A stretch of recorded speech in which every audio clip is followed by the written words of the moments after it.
Christopher Hitchens' death from cancer at the age of 62 has ended his reign as perhaps the most articulate and contrarian intellectual of his generation. As vibrant on the page as he was at the bar. That's how Vanity Fair magazine put it. Hitch, as he was called by his friends on either side of the Atlantic, was both unpredictable and unafraid of offending anyone. And offend he did. Passionate and opinionated, he once even said about telling Americans how to make a proper cup of tea. Jonathan Rugman looks back at his life. Well, there can be no other explanation for people wanting to vote for Governor George Bush of Texas except that he puts an end to the Clinton-Gore era. He thrived on verbal combat. He was a doyen of the left and then the right, though taking a stand against abusers of power was his one constant. I suppose we have to congratulate you on being absolutely 100% consistent in your support for unmentionable thugs and criminals. Christopher Hitchens argued about everything, and everything he did was to excess. Christopher lived, as he wrote, to maximum effect. He always had more, I think, of everything. He had more conversation. He had the most extraordinary full prose style. He could consume more cigarettes and wine and whiskey than anybody else. He could remember more lines of English poetry than anyone I've ever known. But it was the printed word which made his name. There were 17 books in all, and he loved making enemies in them. He wanted US Secretary of State Henry Kissinger to be tried for America's bombing of Cambodia. I did not have sexual relations with that woman. His book on the Clinton years was called No One Left to Lie To. He called Mother Teresa a lying, thieving Albanian dwarf, but that was just a dress rehearsal for his attack towards the end of his life on God himself. Once you assume a creator and a plan, it makes us objects in a cruel experiment whereby we are created sick and commanded to be well. I'll repeat that. Created sick and then ordered to be well. And over us to supervise this is installed a celestial dictatorship, a kind of divine North Korea. He was born in Portsmouth, the son of a distant and stiff-lipped naval officer. At Oxford, he hated losing on University Challenge, and he later boasted of sleeping with two men who ended up in the Tory cabinet. His literary set included James Fenton and, on the right, Martin Amis. But in the 1980s, the man they called Hitch turned his back on Britain for America. His creeping alcoholism meant he often looked as if he'd had a very long night before, but he could be funny about that too.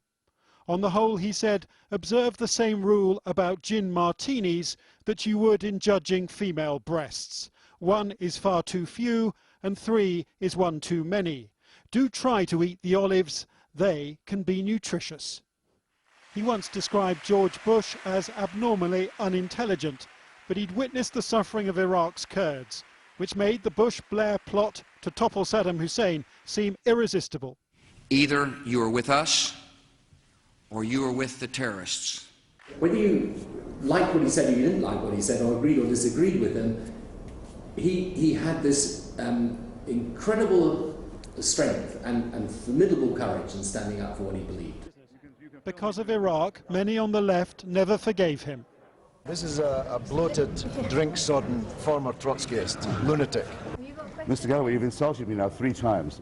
George Galloway despised him, but the feeling was mutual. The man's search for a tyrannical fatherland never ends. The Soviet Union's let him down. Albania's gone. The Red Army's out of Afghanistan and Czechoslovakia. The hunt persists. His last outrageous act was dying of esophageal cancer, aged just 62. But nobody could say of Hitch that he hadn't lived life to the full. Jonathan Rugman reporting. Well, one of Christopher Hitchens' great friends was the writer Ian McEwan, here posing with fellow author and friend Martin Amis in a photograph from Hitchens' autobiography. Well, Ian McEwan joins us now from his home in central London. Thank you so much for coming on the programme, and I'm very sorry for your loss. Yes, it's a very sad day. Now, there are so many great quotes by Christopher Hitchens, but also about him, especially today. And Graydon Carty, the editor of Vanity Fair, in one of them said, Christopher was a better writer drunk than most of us are sober. Would you agree with that? Well, he did have a most extraordinary, quite unreal level of fluency. I mean, editors could expect Hitch to turn in a piece more or less at the speed of typing. And that meant that because he had such an extraordinary memory for everything that he'd ever read and anything that anyone had ever said, he hardly have to reach for a book from his shelves. So he did have gifts that the rest of us left us stunned, and to spend an evening in his house was often to fall asleep to him turning in a piece for The Nation or one of the something like Slate, and then wake up to the sound of him typing for someone else. When was the last time you saw him, and how was he facing up to his own mortality? I saw him just 3 or 4 weeks ago in Houston in an intensive care room. I spent 3 days with him. We talked nothing but books, poetry, politics, remembered old times. And then we helped him out of bed with his pole and all the feeds into his body. He pumped up with morphine and very, very weary because he wanted to turn in 3,000 words on Chesterton. And indeed, that's exactly what he did. So he really did just keep going right to the very end. There was nothing stopping him. And even after that piece, he thought he would turn in a piece before tea time on Memorial Day and English poetry. And he didn't need to reach for any books for that because he had so many lines of verse in his head. And what was the body of work, do you think, that he would like to be most remembered by? I think God Is Not Great, his broadside against religion, encompasses a great deal of his passion, fervour, love of argument, disregard for upsetting sacred cows and so on, and beautifully written. I mean, it reads really like a dream of a book. I think his essays, arguably just out, even as I say that word, I can hear him say it, you know, is an amazing glimpse into the breadth of his interests. I mean, he's one of the few intellectuals who really was super literate in his love of literature and passion for politics. They don't often go together in this country among intellectuals. Actually, even in the States, they don't much too. Talking about the passion for politics, I mean, we describe him rather simply as a contrarian. He was perhaps unique in the ability to both upset the left and make them feel as if he betrayed them, and indeed the right, both in America and in Britain.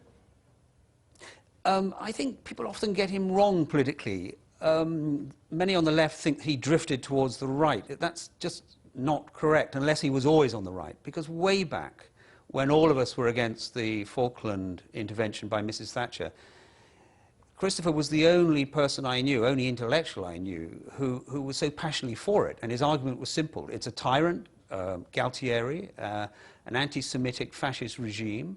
If we take back the Falklands, that regime will fall and democracy will come to Argentina. Everything happened as he said it. He was a liberal interventionist long before the term was in use. And he stayed with that. He was part of the anti-totalitarian left. So he spoke up for intervention in former Yugoslavia long before anybody else did.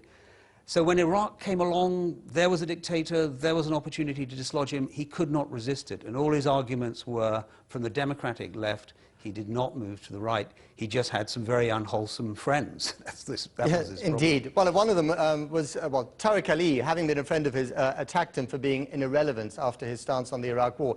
Do you think that Christopher was so contrarian that he became a one-off, or does society need people like him to scratch them up the wrong way? Well, we really do need people like him, but I don't think there are people like him, and certainly Tariq Ali is not even remotely in his league. And the fact that I'm sitting here talking to you and the column inches that will be filled today and tomorrow suggest to me that he meant a lot. I mean, he was recently celebrated in a theatre in England, in the Royal Festival Hall, with Stephen Fry. I sat with him as we watched that. And as the camera roved over the packed rows of people there, I noticed how young people were and how nearly all of them must have opposed his view on Iraq. And there they were in the Royal Festival Hall and in cinemas all around the country. He meant a great deal to very many people on many, many different fronts. And I think many young journalists can't resist him and can't resist his prose. Ian McEwan, thank you for sharing those thoughts about your friend on this very sad day.